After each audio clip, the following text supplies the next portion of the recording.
इंशाल्लाह ताला बब्बर शेर बाहर आ चुका है। मेरा कप्तान दाता दरबार पहुंच चुका है।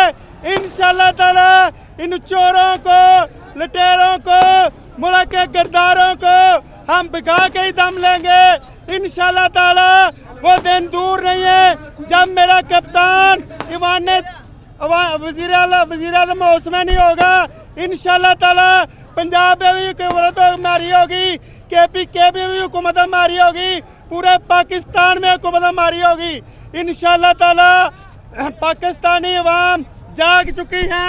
इंशाल्लाह ताला हमारा कप्तान आ चुका है।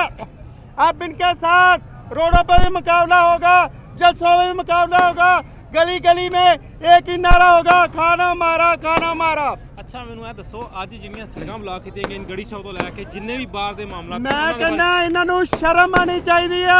मैं जिन्होंने रोड ब्लॉक किए ने उन्होंने मैं कहना चाहना कि अगर तुहानू नहीं नजर आंदा आके गिनती कर लो, पूरा लाहौर बाहर है। मैंने पहले भी कहा था इंशाल्लाह ताला पूरा लाहौर निकलेगा, जगह जगह इस्तकबाल होगा, फूलों की बारिश होगी। आज किसी फ्लावर शॉप में फूल खत्म हो गया, सब फ्लावर शॉपों में सारे कप्तान पे फूल बरसाए हम। ये ज़मान पार्क से लेके दरबार तक फूलों की बारिश हुई है खान पे। इंशाल्लाह ताला कोई फुल्ला वर्गा लीडर साडा ते असीं फुल्लां नाल लियावांगे। चोर लटेरे लुट खा गए, असीं जुत्तियां नाल नसावांगे। खाने सानू जान तो प्यारा, असीं तख्त ते खान नू भावांगे।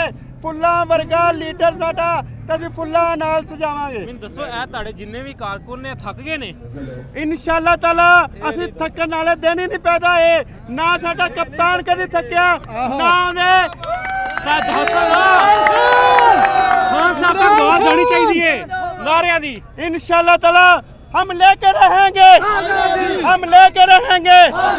तेरा बाप भी देगा, मरियम भी देगी। जिल्ला शाह हमारा भाई था, हमारा दोस्त था, हमारी जान थी, हमारी पहचान थी। इन जालिमों ने, इन मुनाफिकों ने उसको शहीद कर दिया। हम सब शहादत के लिए तैयार हैं। अगर आपको आंसू गैस से हमें शहीद ना कर सके, गोलियां चलाओ, सीधे ब्रश चलाओ हम पे, हम खाने के लिए तैयार हैं। हम खाने के लिए तैयार हैं। पीटीआई का एक वर्कर गोलियां खाने के लिए तैयार है। इन चोरों को पाकिस्तान से भगा के दम लेंगे, जेलों में बचा के दम लेंगे इंशाल्लाह। अच्छा घड़ी चोर रात को क्या निकला है? घड़ी चोर मरियम, क्लीन चोर मरियम, मर्सिडीज गड्डियां चोरी करने वाली मरियम, इन्हां दी पार्टी और पूरा तोशा खान लुट के घर ले गए हो। पूरा तोशा खान तुहाडी पूरी कबीना ले गई है, तुहाडे बच्चे ले गए ने ते घड़ी चोर कप्तान नूं कहंदे हो। और तुहानू शर्म आनी चाहिए। पूरे 6 महीने तक घड़ी करते रहे। वो केड़ी ऐसी गैरत की घड़ी थी जिन्होंने वेख के इन्होंने गैरत आनी थी? वो इन्ने बगैरत लोग है। अगर वही घड़ी वेख के तुहानू गैरत आनी है, अगर तुहाडी घड़ी वेख के गैरत जागनी है तो असीं चंदा इकट्ठा करके पाकिस्तानी अवाम घड़ी मंगा लेंदी है। अगर तुहाडी गैरत जाग जाए तो अगर तुम लंदन में फ्लैट पे बेच के पैसे इत्थे ले आओ तो, अपनी फैक्ट्रियां बेच के पैसे इत्थे ले आओ तो, और बमार शेर जड़ा लंदन च बैठा, अगर उन्होंने वापस ले आओ तो, अगर उन्होंने दवाई नहीं मिलती किसी डंगर डॉक्टर हस्पताल दाखिल करा दो। अगर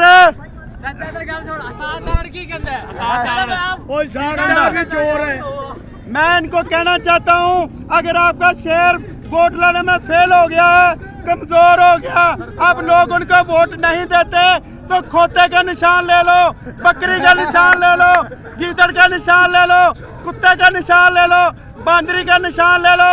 आप अपना निशान चेंज कर लो। निशान जो भी चेंज कर ले क्या वोट डलेगा? इंशाल्लाह ताला इनको गंदे अंडे भी पड़ेंगे, गंदे टमाटर भी पड़ेंगे, लोग जूते भी मारेंगे। इंशाल्लाह ताला अवाम जाग चुकी है, मेरा पाकिस्तान जाग चुका है। उनको पता चल गया एक लीडर कौन है, गीदड़ कौन है, ईमानदार कौन है और चोर कौन है। ये ईमानदार लीडर है, पूरा लाहौर बाहर है। वो बेईमान है, चोर है मरियम बिरयानी खा के नहीं जलसे ते आंदे ने पाकिस्तान चोर जिंदाबाद पाकिस्तान इमरान खान जिंदाबाद इमरान खान जिंदाबाद इमरान खान जिंदाबाद इमरान खान जिंदाबाद बहुत बहुत शुक्रिया जी।